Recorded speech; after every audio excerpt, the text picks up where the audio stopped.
የሉቃስ ወንጌል ምዕራፍ 24 ቁጥር 15 እስከ ቁጥር 13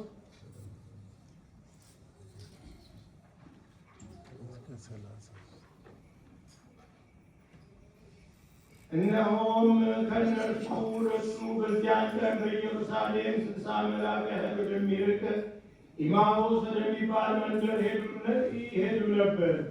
ስለዚህም ስለሆነው ነገር ሁሉ እርስ በርሳቸው ይነጋገሩ ነበር። ሲነጋገሩና ሲመራመሩ ኢየሱስ ራሱ ቀርቦ ከእነርሱ ጋር ይሄድ ነበር። ነገር ግን እንዳያውቁት ዓይናቸው ተይዞ ነበር።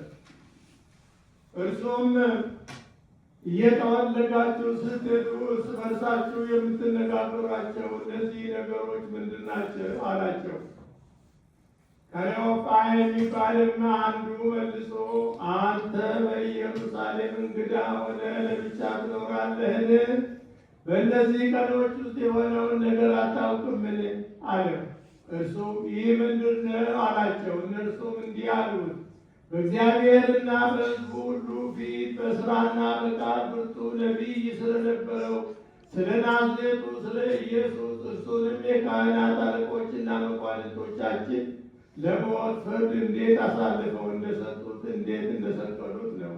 እኛ ግን እስራኤልን እንዲቤዥ ያለው እርሱ እንደሆነ ተስፋ አድርገው ነበር። ደግሞም ከዚህ በኋላ ከዚህ ሁሉ ጋር ይህ ከሆነ ዛሬ 3ኛው ቀን ነው። ደግሞም ከእኛ ውስጥ ማደር ከመቃብሩ ዘንድ የነበሩ አንዳንድ ሴቶች አስገረሙን። ሥጋውን ባጡ ጊዜ ሕያው ነው የሚሉ የመላእክት ራእይ ደግሞ አየን ሲሉ መጥተው ነበር። ከእኛም ጋር ከነበሩት ወደ መቃብር ሄደው ሴቶች እንደነገሩት ሆኖ አገኙት። እርሱን ግን አላዩትም። እርሱም እናንተ የማታስተውሉት ነቢያትም የተናገሩትን ሁሉ ልባችሁ ከማመን የዘገየ ክርስቶስ ይህን መከራ ይቀበል ዘንድና ወደ ክብሩ ይገባ ዘንድ ይገባው የለምን? አላቸው። ከሙሴና ከነቢያት ሁሉ ጀምሮ ስለ እርሱ በመጻሕፍት ሁሉ የተጻፈውንም ተረጎመላቸው። ወደሚሄዱበትም መንደር ቀረቡ።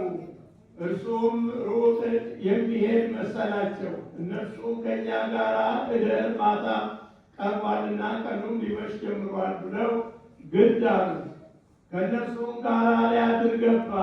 ከእነርሱም ጋር በማዕድ ተቀምጦ ሳለ እንጀራውን አንስቶ ባረከው፣ ቆርሶም ሰጣቸው። ዓይናቸውም ተከፈተ፣ አወቁትም። እርሱም ከእነርሱ ተሰወረ። እርሱም በእርሳቸው በመንገድ ሲነግረን መጽሐፍትንም ሲከፍትልን ልባችንን ያቃጥልብን አልነበረምን? ተባባሉ። ይቃጠልብን አልነበረምን? ይባባሉ ጀመር። በዚያችን ሰዓት ተነስተው ወደ ኢየሩሳሌም ተመለሱ። 11ዱና ከእርሱ ጋር የነበሩ ጌታ በእውነት ተነስቷል፣ ለስምዖን ታይቷል እያሉ በአንድነት ተሰብስበው አገኟቸው። እነርሱም በመንገድ የሆነውን እንጀራውንም በቆረሰ ጊዜ እንዴት እንደታወቀላቸው ተረኩላቸው። ይህንን ሲነጋገሩ ኢየሱስ ራሱ በመካከላቸው ቆሞ ሰላም ለእናንተ ይሁን አላቸው። ነገር ግን ደነገጡና ፈሩ፣ መንፈስም ያዩ መሰላቸው። እርሱም ስለምን ትደነግጣላችሁ? ስለምንስ ሐሳብ በልባችሁ ይነሳል? እኔ ራሴ እንደሆን እጆቼንና እግሮቼን እዩ። በእኔ እንደምታዩት መንፈስ ሥጋና አጥንት የለውምና እኔ ዳሳችሁ እዩ አላቸው። ይህን ብሎ እጆቹንና እግሮቹን አሳያቸው። እነርሱም ከደስታ የተነሳ ገና ስላላመኑ ሲደነቁ ሳሉ በዚያች አንዳች የሚበላ አላችሁን? አላቸው። እነርሱም ከተጠበሰ ዓሣ አንድ ቁራጭ ከማር ወለላም ሰጡት። ተቀብሎም በፊታቸው በላ። ይቀልል በሰማይ ለቀጥ ቃል ሞሪት መንገድ ሞሪት መንገድ መዝሙር